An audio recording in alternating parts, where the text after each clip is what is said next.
Então, os títulos do agronegócio, eles são bastante peculiares, né? Seus tipos, formas.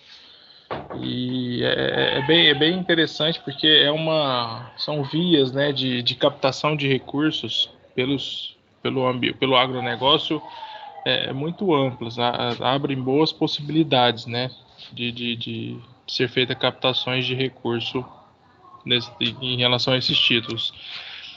O produtor rural, no Brasil existe a política, né, do financiamento da atividade rural de forma subsidiada. Todos os anos a gente tem lá o Plano Safra, né, que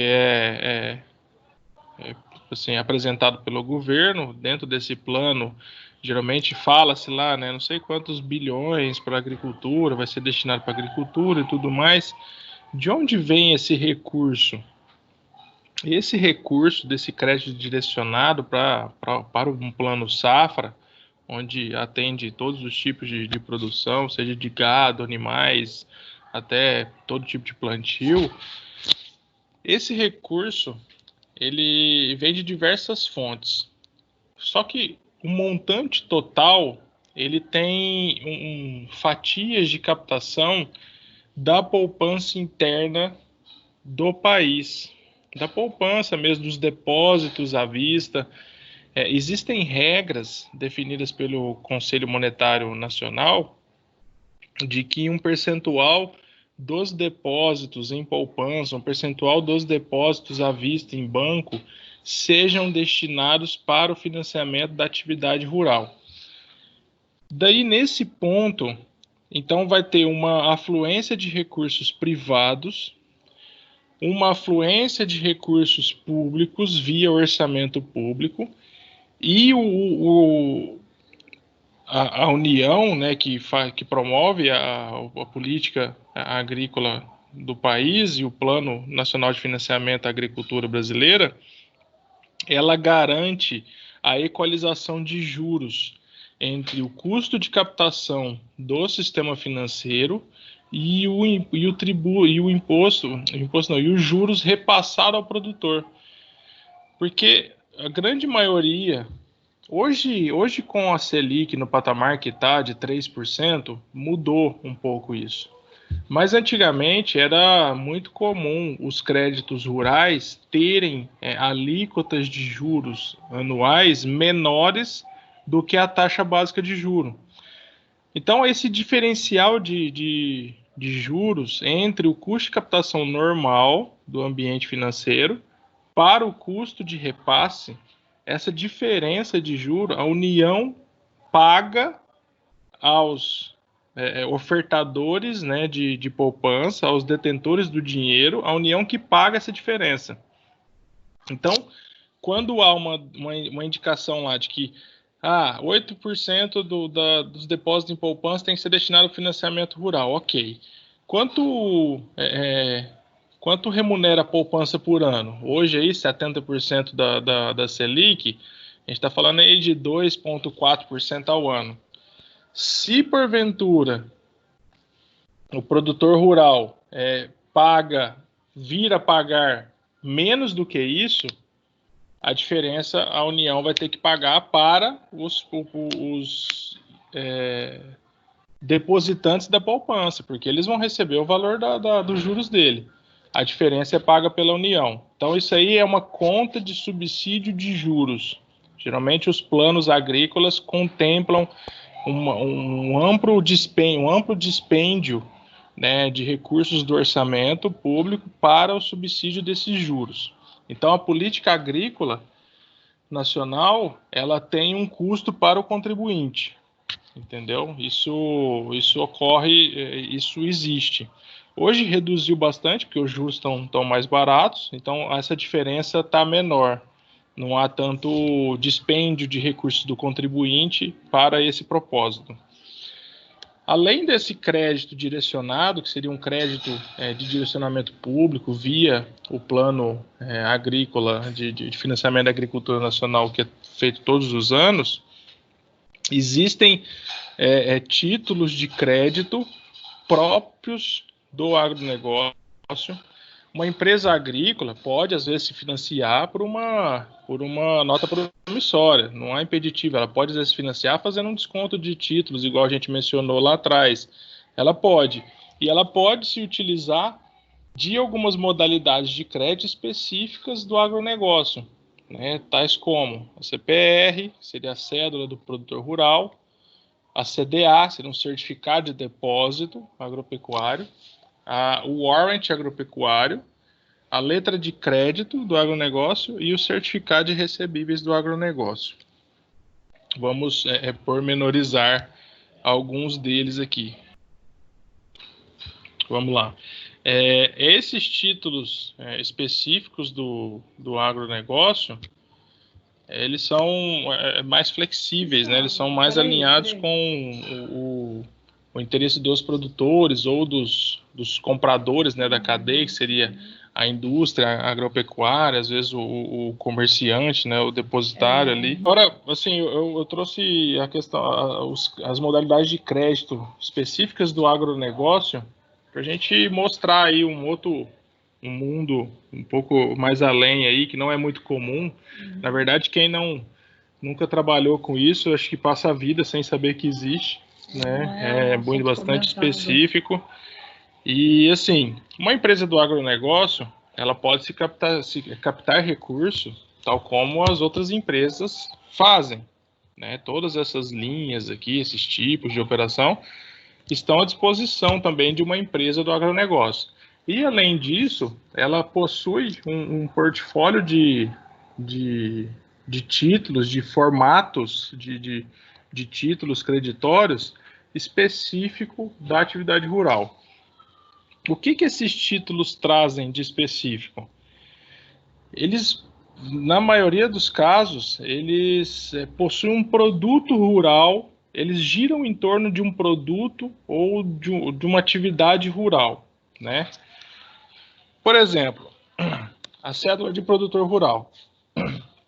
Um produtor rural, ele pode, de repente, estar precisando de crédito para comprar a semente, para comprar o fertilizante, e ele sabe que ele pegando aquele recurso, comprando todos esses itens, daqui a determinado tempo ele vai ter um produto, né, uma soja, um milho, que ele vai poder entregar para fazer dinheiro desse produto, né, vender e fazer dinheiro desse produto. Se ele não tiver, de repente, acesso a um crédito agrícola oficial, né, que em bancos, por algum motivo, ele não conseguiu, ou às vezes...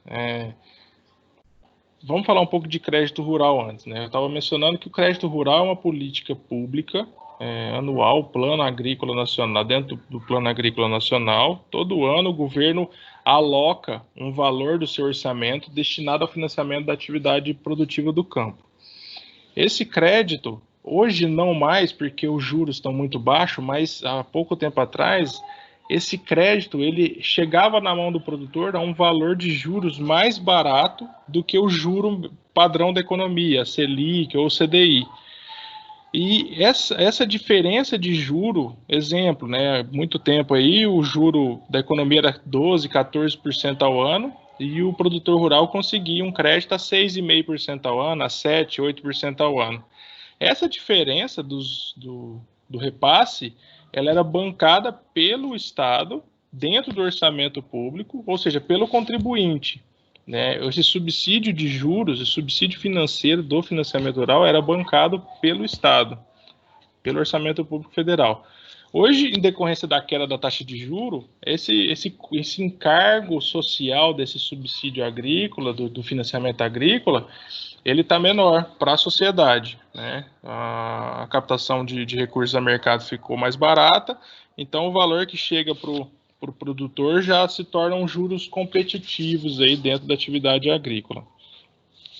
Esses créditos agrícolas, na maioria das vezes, eles possuem alguns limites, né? Então, às vezes, um produtor que é grande, ele pode não conseguir todo o capital que ele precisa para produzir toda a sua área, ele pode não conseguir tudo dentro do sistema bancário.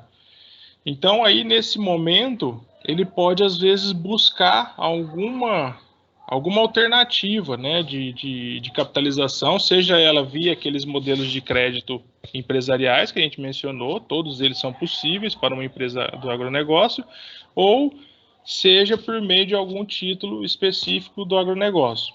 Então, no caso da CPR, o produtor rural, ele precisa de grana, ele vai produzir uma soja, um milho, ele busca esse dinheiro com alguma outra parte, seja também um investidor pessoa física, seja alguma cooperativa, alguma outra empresa. Essa empresa concede ao produtor um determinado valor, lavra-se uma cédula de produtor rural, uma CPR, né? E essa CPR ela pode dar por liquidação, ela pode ser liquidada por dinheiro ou pela entrega do produto. Então, às vezes, se for o subscritor da CPR for meramente um investidor, ele vai preferir que a liquidação seja financeira. Agora, se porventura o subscritor da CPR for, às vezes, a indústria que vai esmagar aquela soja ou que vai processar aquele milho, ela vai, às vezes, optar por financiar esse produtor e pegar o pagamento da CPR em produto. E isso tudo vai ser pactuado na CPR, haverá a incidência de juros, de encargos financeiros, normalmente, e a liquidação dela pode ser feita de qualquer uma das formas, via dinheiro ou via entrega de produto. É muito utilizada, a CPR é amplamente utilizada pelo ambiente rural. É muito comum o financiamento entre partes próximas, né, assim, tipo familiares, amigos, conhecidos, que às vezes emprestam dinheiro para alguém produzir, depois recebem dinheiro depois, e também é muito comum entre empresas, geralmente que compram os produtos, ela financia o produtor para obter, para conseguir a garantia de entrega daquele produto que ela precisa. É amplamente utilizada, a CPR é muito utilizada. Depois, assim, em paralelo à CPR, também com uma outra natureza, a gente tem o certificado de depósito agropecuário e temos também o warrant agropecuário. Eles andam próximos, né? A diferença entre eles, ambos têm por característica de que o produto, ambos têm por característica ser emitido com garantia do armazém em relação àquele produto, que aquele produto ou já está armazenado ali, ou ele tem a garantia de que será armazenado ali. Então, às vezes, uma grande esmagadora tem algum contrato já fechado de entrega a termo, né, de mercadoria, ela sabe que ela vai receber aquele produto, então, de repente, ela já pode garantir uma CDA adiante. E aí ela usa essa CDA para poder vender, para poder entregar ela ao mercado e levantar um dinheiro com uma garantia de um produto. É como se fosse uma garantia de imóvel, mas na verdade é uma garantia de produto agrícola, que vai estar em algum armazém.